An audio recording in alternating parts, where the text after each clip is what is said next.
the more and more I care. My name is Wes Rodriguez. I'm Marin Flores. This is the No Title Show. Welcome, everybody. In studio, we have Bryce Flores and William Chavez. Bryce is Marin's son, and William is Bryce's friend. And we're going to introduce a new segment this week. It'll be Bryce's video game chat session. Thank you. Thank you very much. Calm down. We haven't thrown to the game session yet. All right.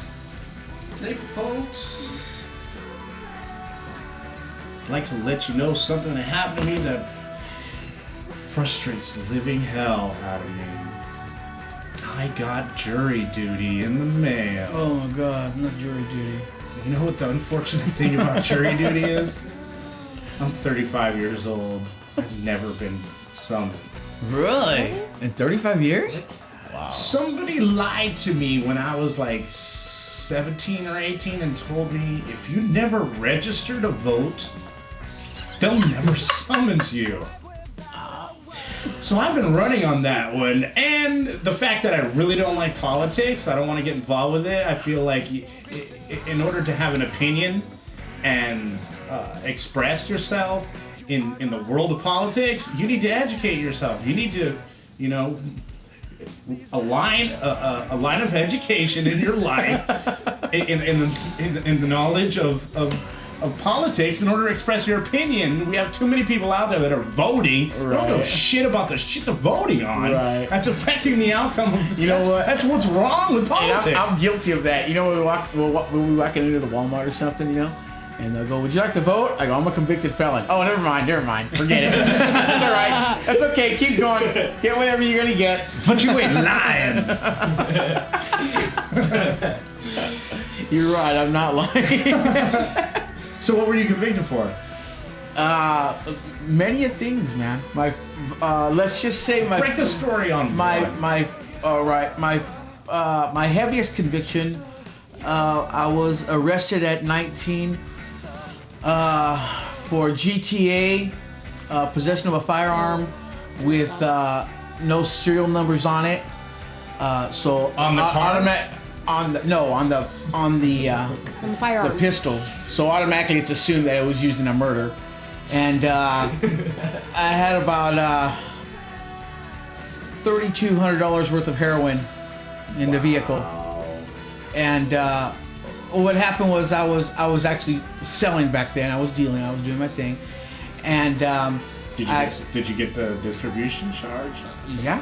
Well, when it all came out, when it went filtered through the whole system, long story short, they couldn't hold me. They couldn't hold me on the GTA because I had keys to the car. Wow. And whose car was it? Yeah. Oh, that's just the funny thing, dude. See, because I was selling heroin at the time. So what happened was, this guy comes to my motel room where I'm staying at, right? And I need what legitimate heroin dealer doesn't have a motel room, right? When you're peddling drugs on the street, you can't. You don't want to do that from a fucking address from your own home. You gotta get you a motel room for that shit, man. Come on, let's be logical about it, right? I don't want no one coming to my mother's house. So anyway, so what happens is the guy comes to me. He says, "Well, I only have so much money," and I said, "Well, check it out, man." I said, "Let me rent your car from you for a day or two, So if you don't know drug trade or drug lingo or whatever, there's 15 pack and 30 packs, and a $10 balloon is one balloon. 15 of them is $150, but you sell it for like $75. A 30 pack is normally $300, but you sell it for like $150. How much does one balloon weigh? Fuck, I wish I could fucking tell you. Can't break it down like that. You know what? All I knew was that I would take it, scoop it, put it in a little balloon, tie it, and as I moved up in rank, the heroin got purer and it turned more into more of a. Anyway, that's. I don't want to get into all that shit. Anyway, what happened was, I'm so embarrassed. What happened was I gave the guy a 30-pack and to rent the car to me for like 2 days. Like a day later, his girlfriend, wife, whoever the fuck she was, comes to me and she says, well, hey, that was my car. I said, that's not my fucking problem. She says, well, you have to give me something. And I said, I don't have to give you shit. I already fucking paid for the car, man. You know? And so I gave her a couple balloons and whatnot, and she left. She went about her way. And like a day later, I was delivering to someone's house, right? And this guy, he didn't tell me that the house he was going to was his parents' house, and that they weren't home, and that they didn't know he was there. And so, casually, the mother of my kids, my first 3 daughters. I had her with me at the time. My daughter was like maybe 6-7 months old. Wow. And so we go into the house. Little did I know that 2 doors down are the parents of the girl whose car I was renting from the boyfriend who was a dope fiend. And they seen the car parked there. They called the police because they knew no one was supposed to be there. Not only that, the people who are there are driving my daughter's stolen car. So when I walk out of the house, I got my daughter on my shoulders, and I walk into like 6 sheriffs, with their barrels, pointed at me. And reality checked in real quick. And I was doing a lot of speed at the time too. I wasn't really into smoking it at the time. I was shooting it, And so reality kicked in really, really quick. So I ended up setting my daughter down. They took me to the car. They asked me whose car it was. I said, I was straight with them. You know what I mean? I said, listen, man, I gave somebody some money for it. They let me, let me use it. And they said, well, the car's being reported stolen. And I said, well, I got the keys, And they said, well, we're going to have to charge you. They search the car. They find all this shit in it, They take me to jail. And 18 days later, I walk out of court with I pled no contest to joyriding and possession of a controlled substance with intent to sale. And they gave me like 106 weekends. If you can do the fucking math behind that, that's like a little over 2 years of weekends. And my very first weekend that I was supposed to go, guess what I do? Fuck that off. And I ended up taking off to Texas for like 2 or 3 years. And then when I came back, I just happened to be riding up the street, and a cop pulled me over. And they got me like 4 years later on that same charge. The very same judge who had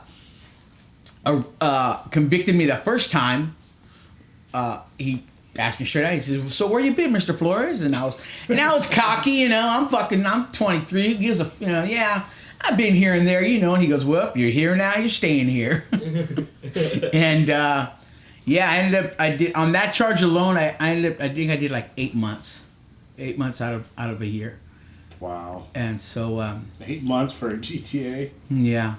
That's and a possession of sales. But nowadays, dude, they don't even fucking play no more, dude. Oh no. They don't fucking play no more, dude. No way. They don't even fucking play no more. Especially with all this this drug scenes and all this shit that's going on, you know what I mean? In the levels of the law, I don't know if have you ever been convicted or what, but a DUI, you can get years for it now. Right. And in my mind, I don't know. Dude, You're putting people's lives on the line, but a GTA, you kind of assume that somebody got their car jacked from them while they were around. There was a guy when I was in there, true fucking story, man. There was a guy who was in there sitting right next to me, right? And he carjacked the lady with a fucking BB gun. Right? With a fucking BB gun. No, it sounds funny, right? Check this shit out. The fucking lawyer tells him, "So what do you want me to, he says, "Hey, they're offering you 5 out of the 5, you'll do 3." And he's like, "Hey, man," he says, "Wait, it was a BB gun, man." And the lawyer looks at him and goes, "She didn't know it was a BB gun." And that's all that was said. And he was like, all right. You know, you fear for your life. You fear for your life. You know, that's like you have these kids that are out there right now, and they're shooting motherfuckers with paintball guns. You know what I mean? And they get convicted for that shit, man. That's assault on a motherfucker. Especially you get shot with a paintball gun, a high-powered paintball gun in the chest. That's gonna hurt. And you see the fucking red. You think you're fucking dying? Yeah, that's and that's what's happening. You know, that's what's happening these days. You know what I mean? Fucking kids are doing shit like that. From paintball guns, man. Yeah. That's gonna be the real human cheetah. But that's. Well, you asked me, what was I convicted? Yeah, have you ever been convicted? And what was? Well, if this conversation were to be happening behind bars, Yeah. you were around your friends and I just come in, Yeah. this is where I get my ass kicked. Okay. 'Cause I did time. Right. Something you don't do time for. I mean, granted, it was only about 36 hours or something like that, but it was the longest Really? 36 hours of my life. I can tell. I did 17 hours. I kid you not, 17 hours for I wasn't wearing my fucking seatbelt, and I wasn't even driving the car.